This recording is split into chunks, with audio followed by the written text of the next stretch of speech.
Mag-rally kung magra-rally, karapatan natin yan, di ba? Baliktarin natin yung sitwasyon, kayo naiipit dyan sa gitna. Ano kayang pakiramdam ninyo? So wild!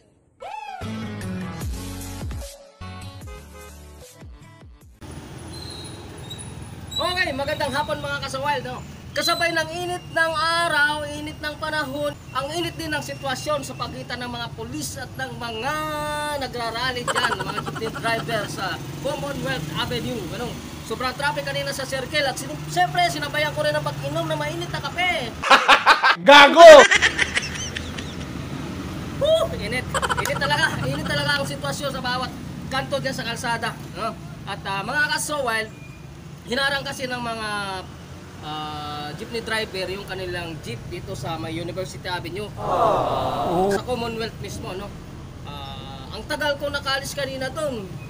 Mula lang ako dito sa my housing hanggang dito sa University Avenue. Umabot na ako ng mga 30 minutes. Buti naman, hindi nagtagal. Umalis agad, umikot. Paikot na sila doon sa circle, papunta sila doon sa rotonda, may papunta ng LTFRB.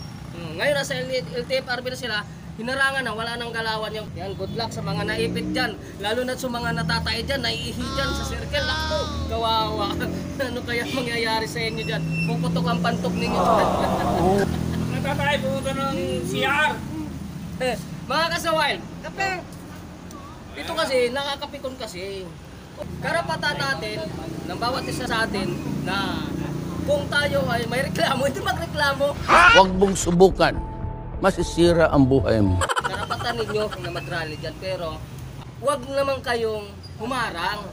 Bigyan nyo naman ng daan, yung mga nandyan na sa daan na naiipit. Pero paano naman yung karapatan namin na tumakbo ng maayos dyan sa kalsada? Tinanggal nyo na. Di ba?